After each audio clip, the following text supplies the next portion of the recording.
tal? ¿Cómo están? Muy buenos días, me da muchísimo gusto saludarlos. Bienvenidos a Salud para Todos. ¿Cómo les va? Espero que bien. Qué gusto que nos acompañe. Bienvenidos. Fíjense que vamos a abordar un tema que es, pues, lamentablemente común, es frecuente en mujeres. Hablaremos acerca de pérdida recurrente de la gestación o conocido también como PRG. ¿Sabe a qué nos estamos refiriendo? Bueno, durante esta hora lo vamos a desmenuzar detalladamente. Vamos a ver esta información y regresamos para comentarla.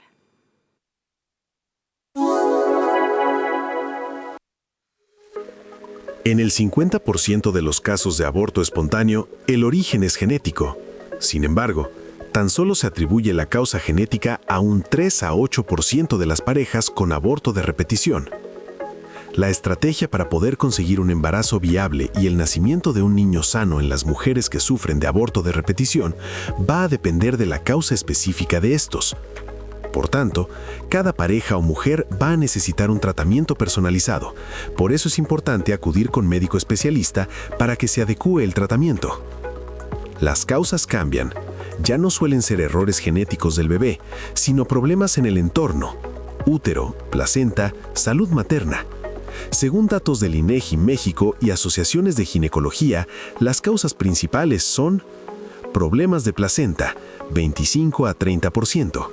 La placenta es el pulmón y el sistema digestivo del bebé. Desprendimiento de placenta. Se separa del útero antes de tiempo, cortando el oxígeno. Insuficiencia placentaria. La placenta no crece o funciona mal, restringiendo el crecimiento del feto.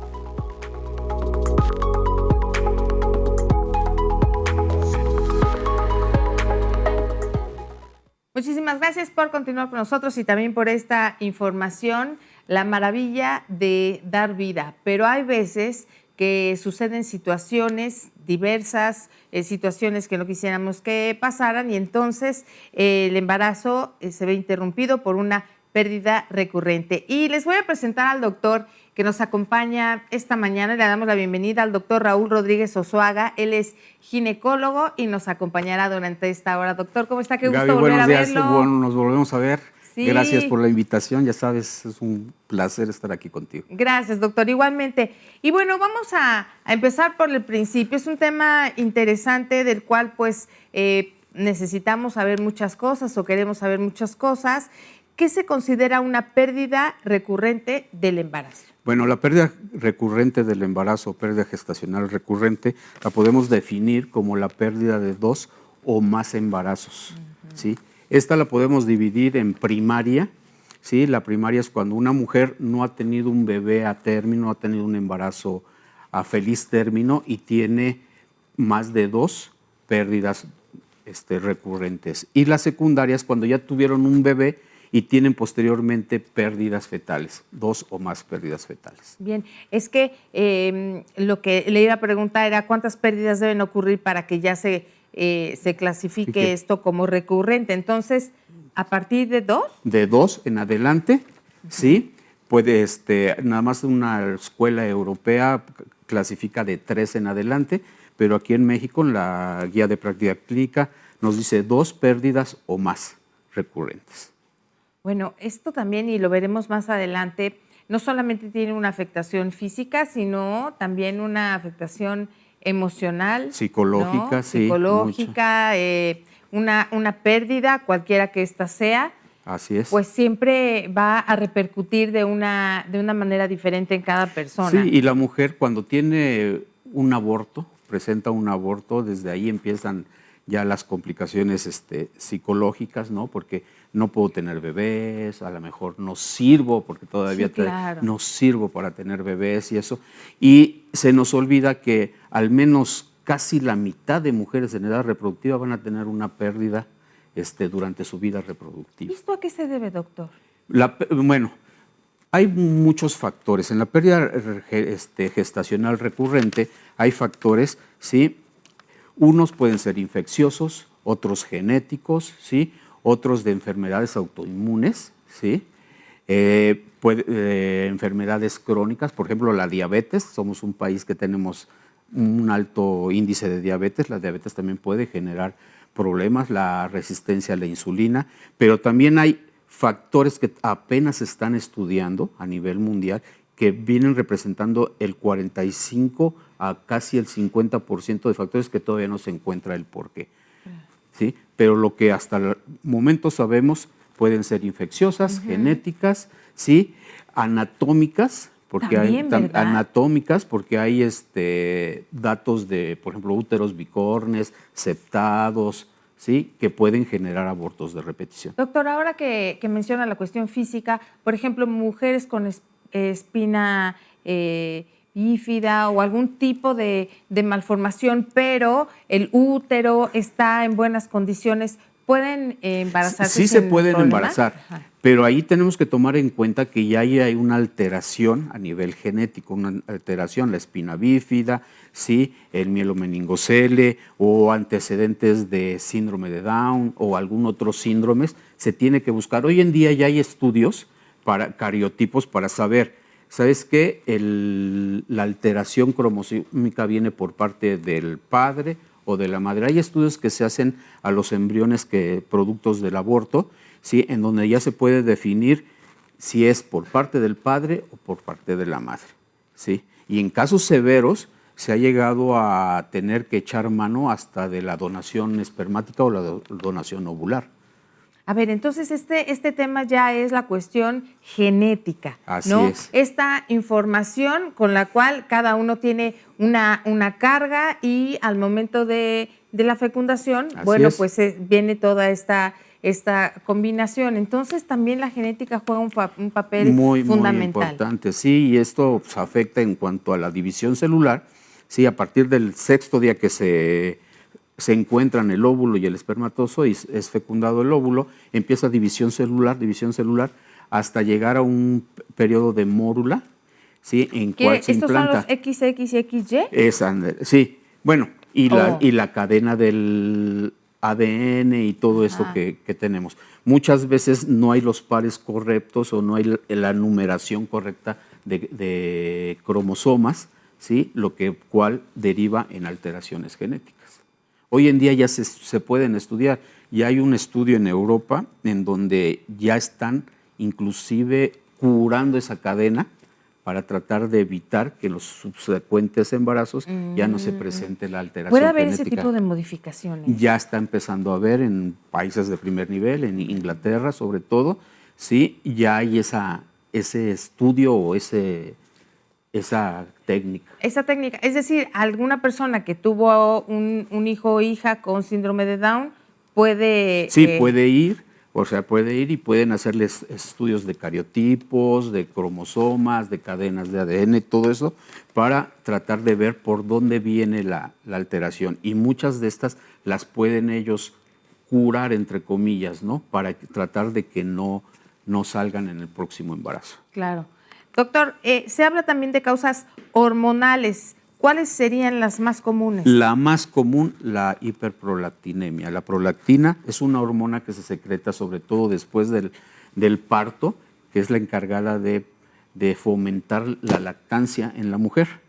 Entonces, cuando la prolactina está alta, también se ha visto que la calidad del óvulo, ¿sí? Cuando llega a haber ovulación, no es la adecuada. Esto puede generar también que durante la división celular se pierda el embarazo. Por ello hay este mito, o usted me va a decir que cuando está uno lactando, como tiene uno la prolactina alta, entonces no me puedo embarazar. No me puedo embarazar, sí. Muchas la toman como método de planificación familiar, que básicamente no es ningún método, y tenemos muchas mujeres que se embarazan durante la lactancia. Sí, ¿verdad? Que incluso no llegan a ver su próxima regla y, doctor, ¿qué cree? Pues aquí estoy, ¿no?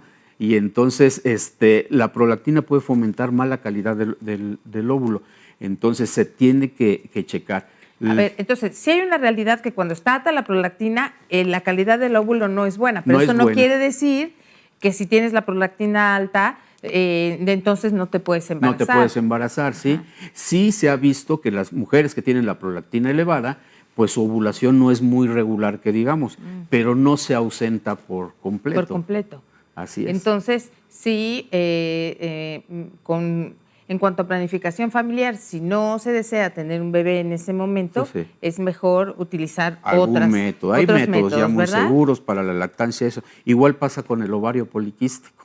Dicen, no, es que tengo ovario poliquístico, no puedo tener bebés.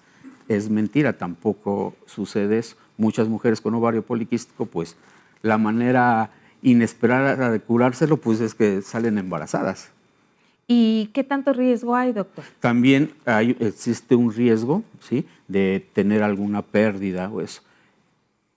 Bien, ahora, doctor, ¿qué papel juegan las enfermedades de la tiroides en la pérdida del embarazo? Mucha. Sí, está la tiroides. Somos un país igual que con un índice de hipotiroidismo muy alto, ¿sí? La enfermedad de la tiroides y la tiroides va de la mano con las hormonas ováricas, se podría decir, ¿sí? Y cuando esta no está bien ajustado, sus niveles de hormona, sí, tiroidea, no están bien ajustados, también puede generar que haya una mala duplicación celular, ¿sí? Y la calidad igual de los óvulos no se dé. Igual puede haber alteraciones a nivel del endometrio que hacen que no sea el más apto para la implantación. Oiga, doctor, pero también es una realidad, o usted me va a decir, que personas que tienen problemas con la tiroides pueden llegar a tener un embarazo sin ninguna complicación, a término. A término y eso. Tenemos que estar vigilando los niveles tiroideos, ¿sí? Con perfiles cada determinado tiempo y de preferencia, antes de que se embarace la paciente, las hormonas tiroideas tenemos que dejarlas más o menos a un nivel normal para que el riesgo disminuya. Claro, y siempre tener un control prenatal y una estrecha visita con el sobre todo con el ginecólogo. Prenatal, ¿no? Porque no estamos acostumbrados a ir antes con el médico a ver, oiga, estoy programando un embarazo, voy a hacerme estudios, ¿no? Claro, no, necesitamos hacer esto. Vamos a hacer una pequeña pausa, doctor, amigos. Es muy breve y regresamos a Salud para Todos.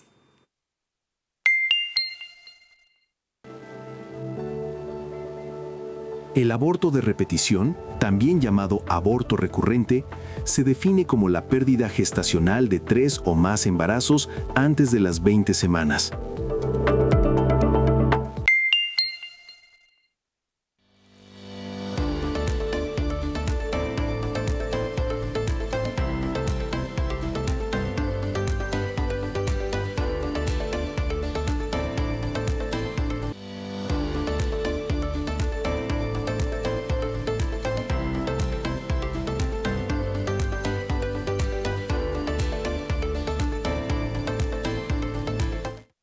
Muchísimas gracias por continuar con nosotros aquí en Salud para Todos. Recuerde, si tiene alguna pregunta o alguna duda, puede hacerla vía telefónica, vía WhatsApp o también vía Facebook. Aquí las recibimos y más adelante le damos salida. Estamos hablando de pérdida recurrente de la gestación con el doctor Raúl Rodríguez Sosoaga.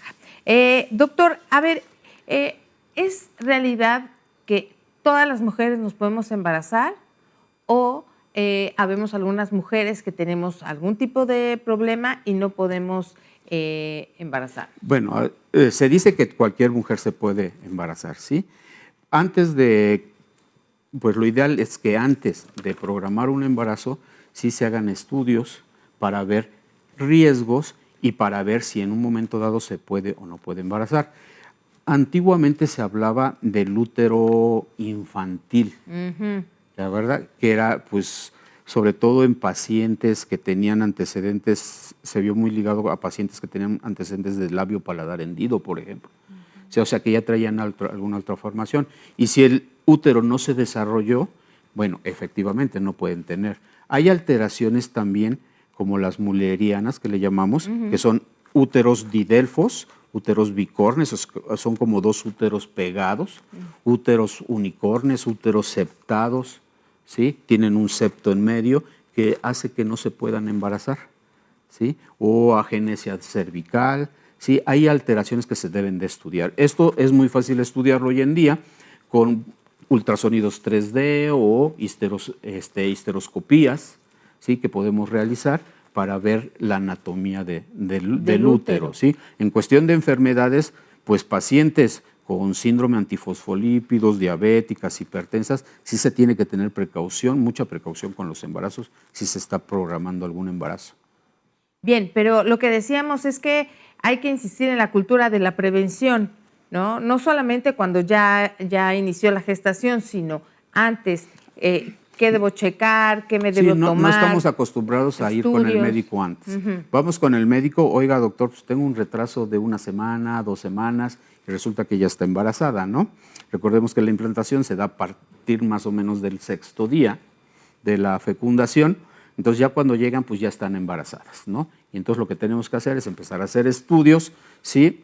Si hay antecedentes de enfermedad tiroidea, de diabetes, de hipertensión, pues hacer los estudios pertinentes para tratar de prevenir el riesgo, porque igual en medicina pues no hay nada seguro y no hay un medicamento que podamos... Sí, no hay nada que podamos dar para decirte, mira, tú eres diabética, tú eres tiroidea, con esto no te va a pasar nada, no lo podemos asegurar al 100%. Sí, pero sí tomar precauciones por los riesgos que puede tener una mujer. Oiga, doctor, ¿qué tan importante es evaluar la salud del endometrio en estos casos? Mucha. Sí, hay enfermedades como el síndrome antifosfolípidos, la diabetes también influye un poco ahí, enfermedades hipertensiones, ¿sí? Que pueden hacer que el endometrio no sea el más favorable para la implantación o para crecer el embarazo. Cuando este endometrio no es el más favorable, crece el embarazo, pero llega un momento, aproximadamente semana 18, en que se da un fenómeno que se llama placentación, que es la invasión de los vasos sanguíneos de lo que va a ser la placenta hacia el músculo uterino para jalar más sangre y nutrir más al embarazo. Y muchas veces esta placentación no se da adecuadamente. ¿Sí? Puede desencadenar incluso en desprendimientos de placenta, en trombosis de los vasos placentarios, e incluso se ha visto que si ese embarazo continúa, muchos terminan prematuros porque aparece la preeclampsia. ¿Sí? La preeclampsia, lo que se ha visto que es una alteración en cuanto a la placentación, el cual fomenta que el material de la placenta, para que se entienda, no llega hasta las arterias espirales, que son para que estas arterias espirales suelten esa fuerza que tienen alrededor los vasos sanguíneos, los haga un poco más laxos, se puede decir, y fomente la circulación y la presión se relaje de la paciente, ¿sí? Entonces, es lo que decimos que no rompen la fuerza de las arterias, de las venas. Cuando tenemos una manguera con agua, si agarramos la manguera, le abrimos a la llave y apretamos la manguera, el chorro sale más fuerte, ¿no? Sí. Eso es lo que genera la hipertensión en el embarazo, por ejemplo. No es como la hipertensión de los viejitos, que es a nivel renal y que la sal y eso. No, aquí es por problemas en la placentación y problemas metabólicos que no se dan para que las paredes de los vasos, ¿sí?, no se relajen, por decirlo así. ¿Sí? Se quedan duras y fijas. Y entonces hace, como aumenta el volumen vascular, el volumen sanguíneo de la embarazada aproximadamente un 40% más, pues es más líquido en el mismo espacio, fomenta la hipertensión. Oiga, doctor, porque bueno, también las mujeres que padecen endometriosis también les cuesta mucho trabajo llegar a la gestación. Así, la endometriosis, bueno, es el crecimiento del tejido endometrial, muchas veces en lugares que no son el útero, las trompas de falopio, el abdomen, y estas pueden generar incluso oclusión tubaria. Entonces, como si estuvieran no operadas el paso. para no hay la fecundación. ¿Sí? Estas se pueden tratar con laparoscopía, con medicamentos, mucho. Igual se puede dar tratamiento y pueden llegar a tener un embarazo, ¿eh? ¿Se puede? Se puede, la mujer con endometriosis. Todo depende del grado de endometriosis y el tratamiento que se pueda dar. Bien, doctor, hemos hablado también de enfermedades autoinmunes. Si nos pudiera detallar un poquito más acerca de esto. Sí, de las más frecuentes, bueno, está el síndrome antifosfolípidos, el cual puede generar alteraciones en cuanto a la coagulación o a una hipercoagulación. Fomenta trombos y estos trombos fomentan trombosis a nivel de los vasos placentarios o de la implantación del embarazo, haciendo que muchas veces se pierdan. ¿sí? Esa es la más frecuente. ¿Sí? Tenemos enfermedades, bueno, ya decíamos, la diabetes, el hipotiroidismo, ¿sí? La hipertensión, ¿sí? O incluso la artritis reumatoide, también tenemos, ¿sí? Y tenemos que valorar el tratamiento muchas veces hasta con anticoagulantes, ¿sí? De acuerdo al cuadro que tenga la paciente. Claro, y sobre todo mencionar que si alguna mujer nos está viendo y tiene algún tipo de padecimiento como pues tampoco se alarme, siempre con el control, con el chequeo, con el doctor o doctora que los está viendo, pues van llevando y pueden llegar a un feliz término. Así es. Va a ser de alto riesgo, efectivamente, va a ser de alto riesgo, pero eso no quiere decir no puedes tener o tienes prohibido tener un bebé, ¿no? Ajá. Sí, se puede llegar a feliz término.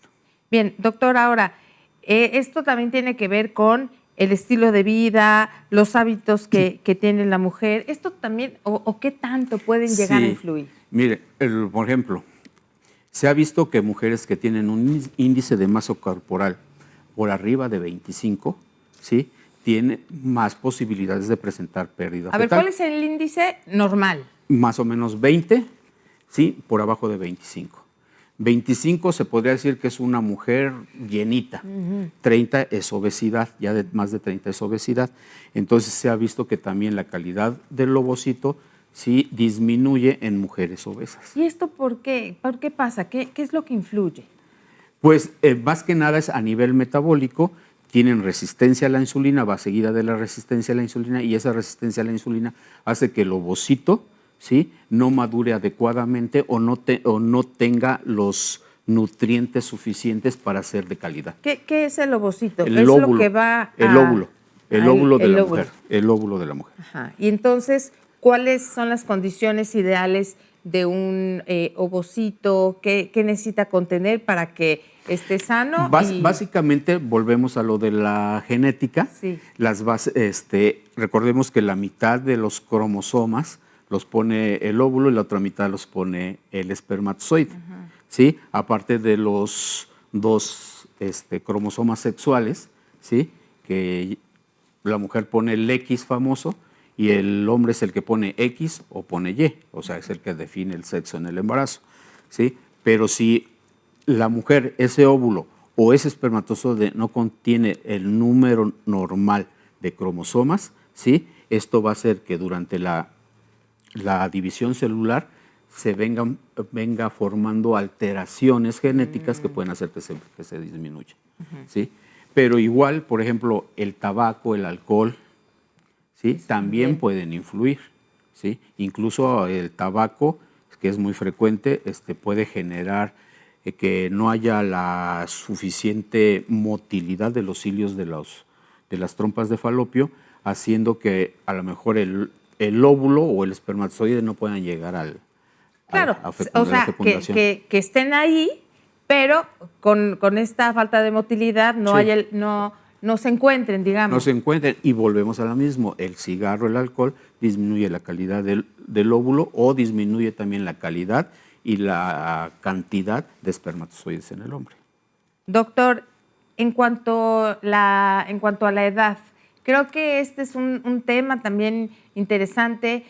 Cada vez las mujeres, primigestas, pues es con una edad más avanzada. Antes, pues se usaba o estaban acostumbradas a casarse antes de los 20 años y tenían hijos. Era normal a los 18, 17, 21, 22, etc. No, ya hay estudios, se han hecho estudios ya pertinentes en donde se ha encontrado que la edad, entre comillas, óptima para embarazarse se encuentra entre los 26 y 34 años. 26 y 34. 33 a 34 años, ¿sí? Antes, sobre todo en los embarazos adolescentes, recordemos que estamos en un país donde todavía tenemos mucha embarazada adolescente, volvemos a lo mismo. El óvulo todavía no está maduro. No tiene esa maduración. ¿Verdad? El útero no ha terminado de madurar, el endometrio no ha terminado de madurar, entonces tienen más posibilidades de presentar abortos e incluso alteraciones como la preeclampsia, ¿sí?, la restricción en el crecimiento intrauterino y las malformaciones genéticas. Doctor, pero también hay casos de niñas, sí. O sea, niñas de 10, 12 años Son situaciones Sí, muy todavía complicadas, pasa. pero pasa. Pasa. En mi consulta hemos tenido niñas que llevan de muy alto riesgo, de 11 años, ¿sí? De las cuales, pues, a veces por creencia de las familias, eso todavía se permiten esas situaciones, otras por cuestiones muy particulares de violación y eso, pero son niñas con muy alto riesgo de complicaciones durante el embarazo y durante el parto y posterior al parto. Entonces tenemos que tomar en cuenta eso. Igual, mujeres mayores de 35 años, la calidad del óvulo ya no es la misma. Bien. Y en los hombres, 45 años o más, la calidad del espermatozoide disminuye. A partir de los 45. Sí. Bueno, con estos datos vamos a regresar, pues es un tema muy interesante, hay que poner muchísima atención aquí en Salud para Todos, hablando de pérdida recurrente de la gestación. Hacemos pausa, volvemos. Los abortos repetidos tienen una gran consecuencia emocional en los futuros padres, ya que la decepción de no tener un bebé se suma a la frustración de haber perdido varios embarazos.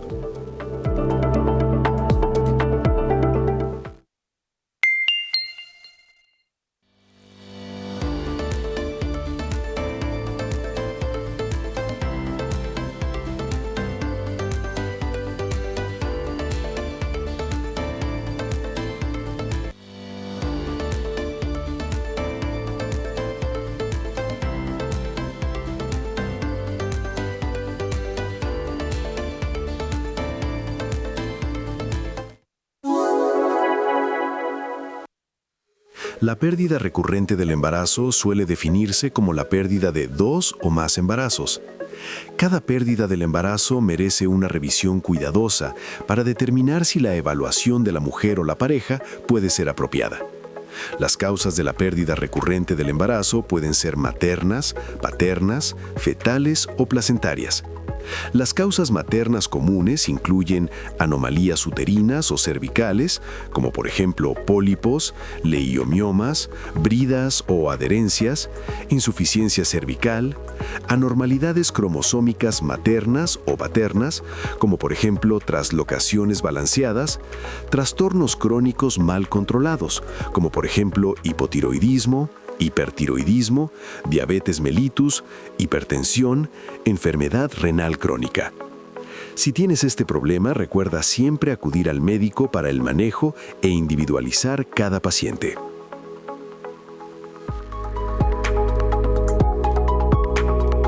Gracias por esta información. Estamos hablando con el doctor Raúl Rodríguez Osuaga acerca de la pérdida recurrente de la gestación. Y bueno, pues aquí tengo ya preguntas del público, muchas gracias. Recuerde, si usted tiene más preguntas, las puede hacer todavía vía telefónica, vía WhatsApp o también vía Facebook. Y recomendarle que vaya a visitar el canal de YouTube de Salud para Todos, suscríbase, hay información ahí.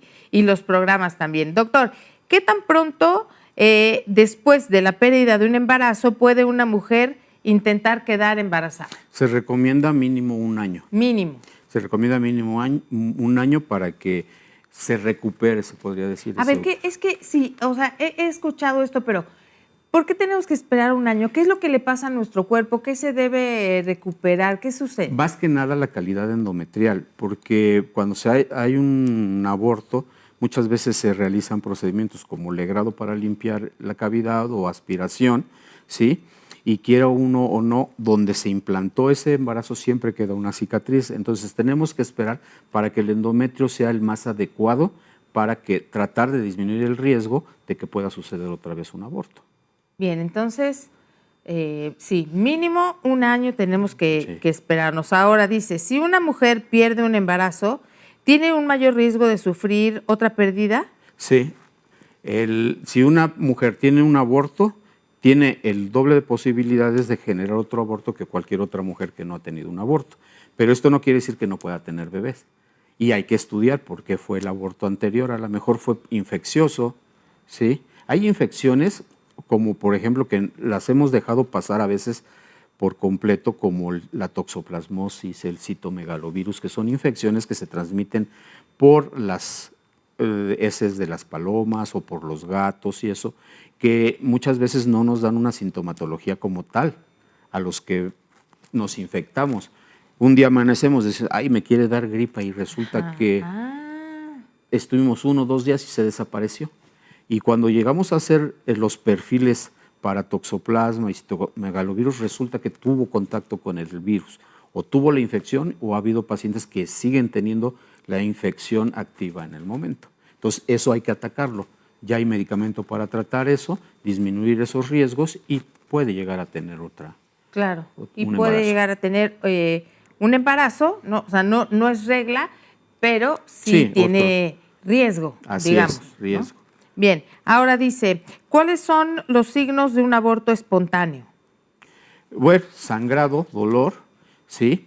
Y se abre el cuello uterino, hay contracciones. Contracciones. Hay contracciones y hasta que los pulsan, bueno, esas contracciones remiten. Oiga, doctor, pero a ver,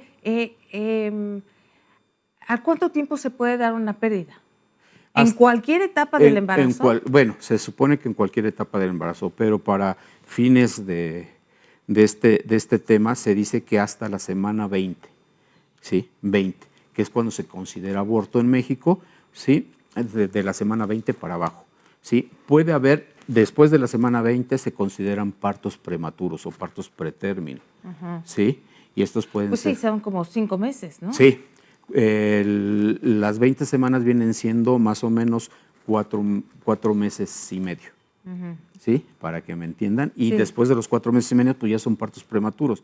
Aunque aquí en México no tenemos la tecnología como para sacar adelante un bebé de 25, 26 semanas. Bueno, 28 en adelante en México sí se intenta sacar adelante ese bebé pretérmino, ¿no? Claro, con las consabidas riesgos de complicaciones de o 28. secuelas. Me estaba confundiendo, no con 38, porque yo dije... No, 38, de 38 así nacieron mis hijos, de 38, pero... Ya se considera 37 semanas en adelante, ya se considera madurez. Ya hay madurez, claro. Bien, doctor, a ver, vamos con la siguiente pregunta. ¿Cuáles son mis posibilidades de tener un embarazo exitoso si tengo abortos espontáneos repetidos y no se puede encontrar la causa? Ese es de lo que hablábamos, ¿no? Que el 40 al 50% a veces no encontramos la causa.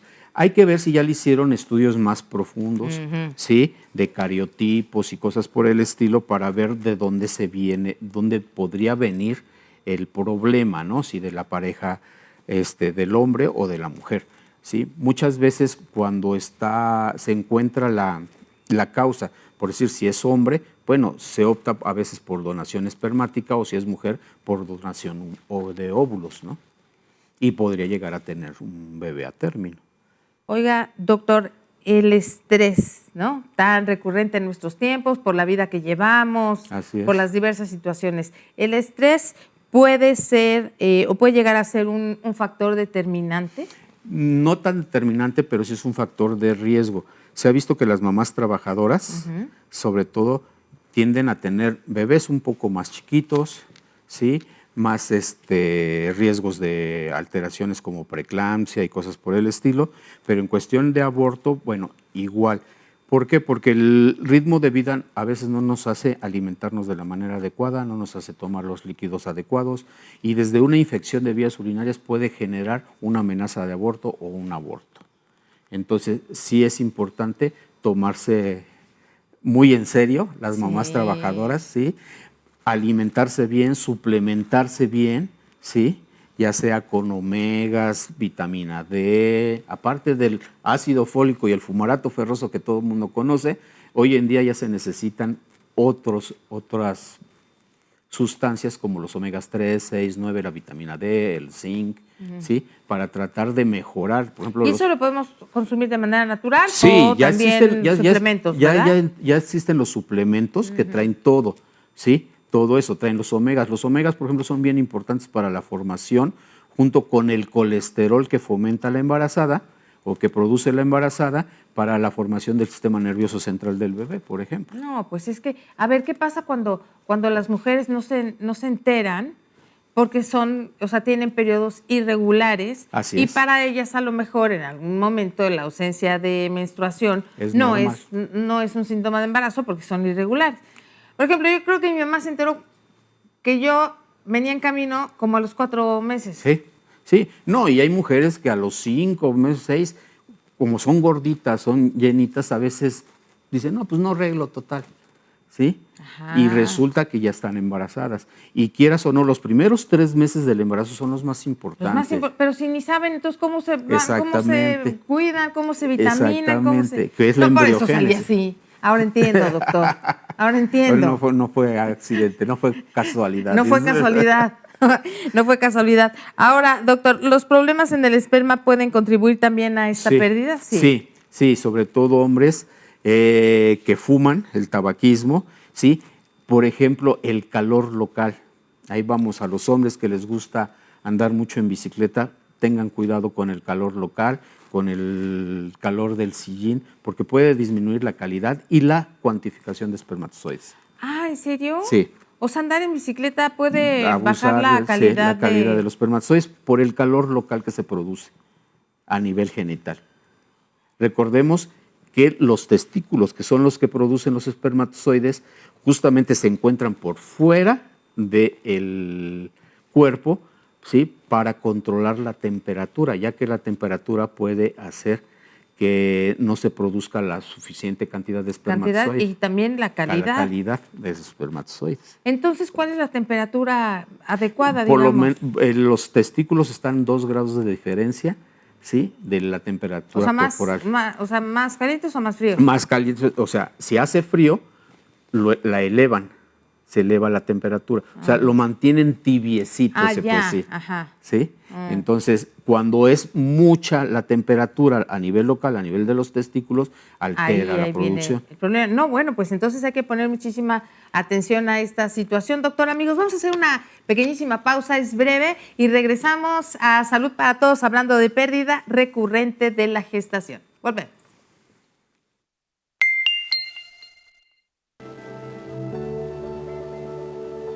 La epidemiología varía dependiendo de la edad materna.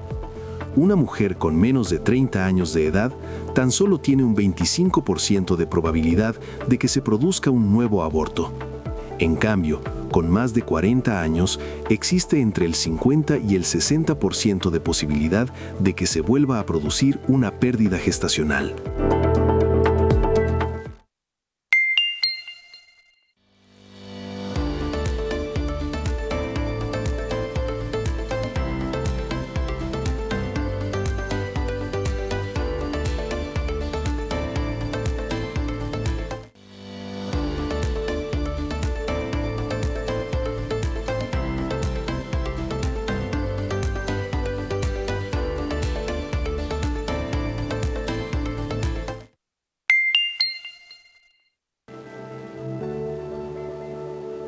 El riesgo individual de la pérdida de la gestación puede variar dependiendo de la edad y de otros factores.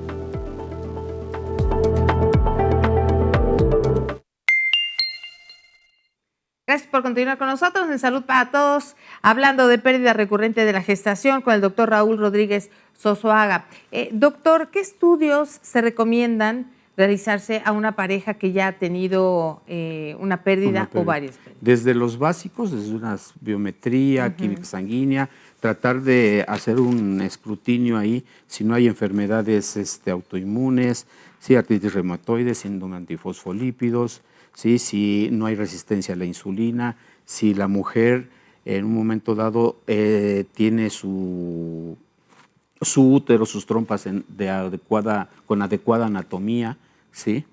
En el hombre igual, pues una espermatobioscopía, empezar por lo básico, espermatobioscopía para ver la calidad, la movilidad, el pH del esperma, ¿sí? Para ver si puede haber alguna alteración, ¿sí?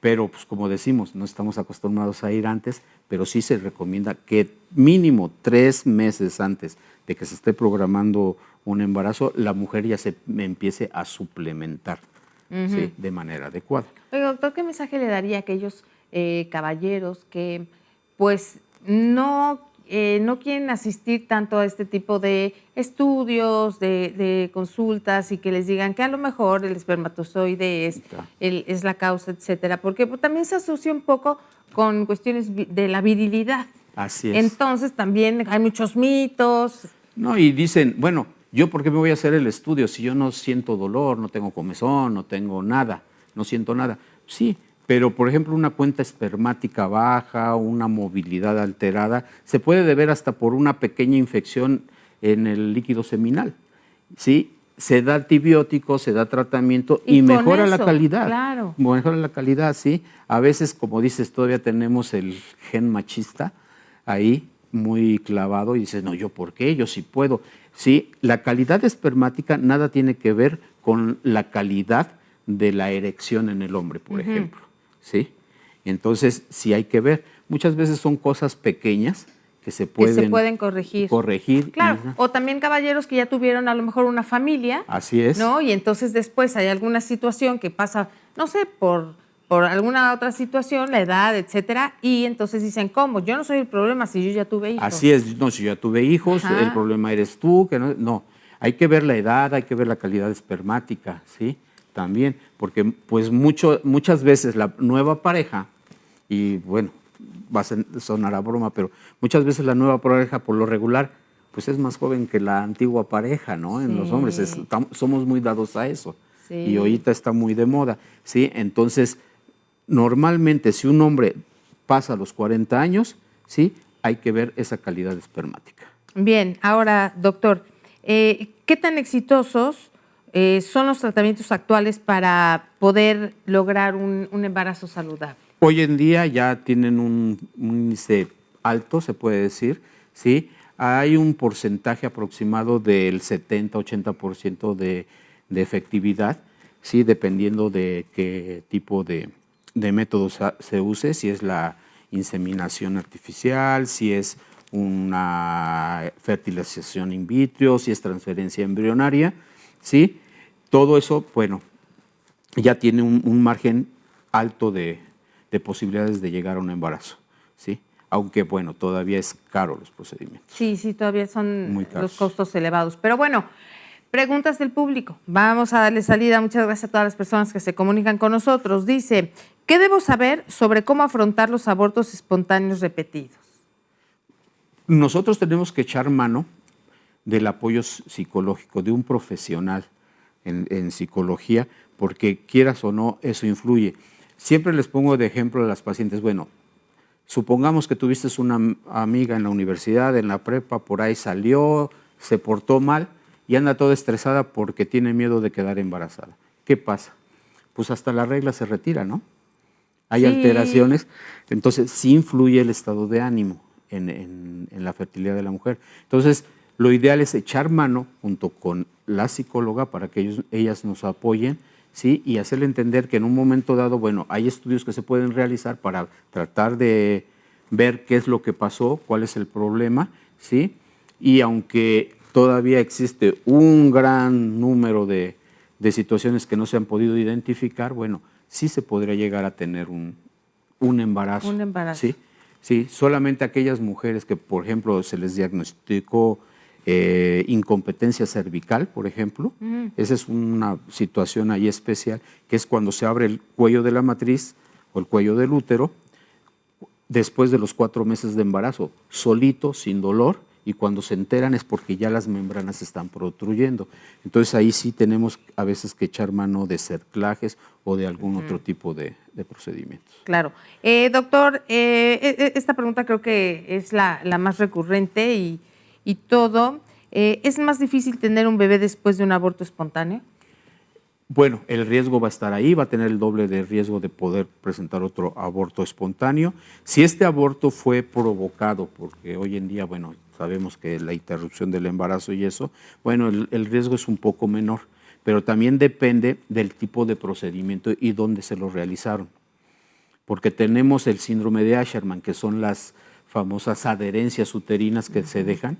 Eso es muchas veces es dado por un legrado mal hecho, una aspiración mal hecha, muy cruenta, muy fuerte, que hace que las paredes uterinas se peguen una con otra.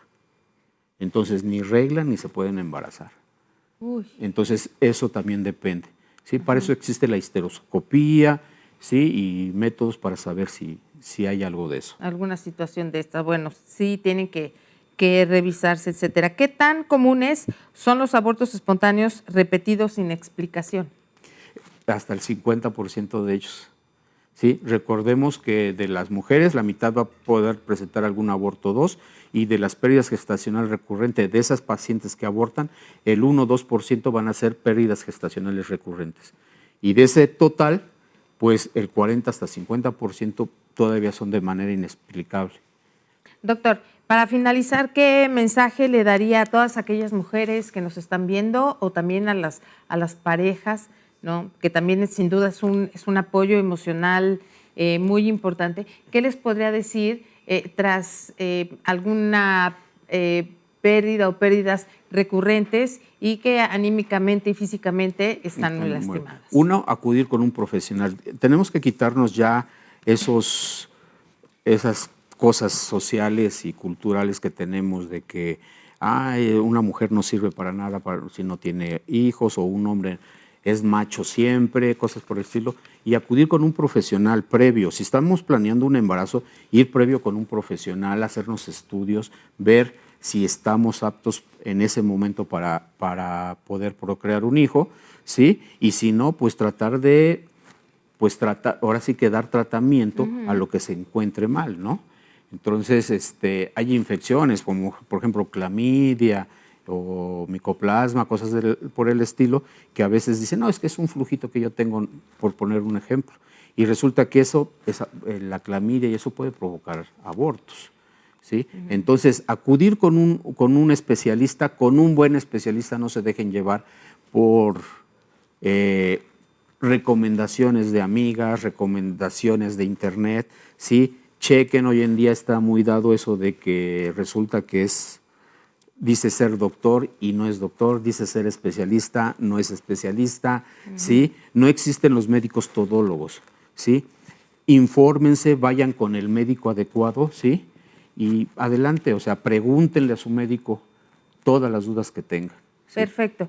Pues, doctor, le agradecemos muchísimo. No, Gaby, es un placer su tiempo estar contigo. Y además también en pantalla estuvieron apareciendo sus datos. Es importante que en verdad se atiendan con personas profesionales para que dé el seguimiento y que tengamos un embarazo tranquilo, feliz y el mayor regalo, nuestro bebé en brazos. Gracias. Muchísimas gracias, No, gracias doctor. a ti, Gaby, gracias a todos. Gracias, que tengan muy buen día. Recuerden asistir a la consulta médica y evitar la automedicación. Que tengan muy buen día, nos vemos en la siguiente. Gracias.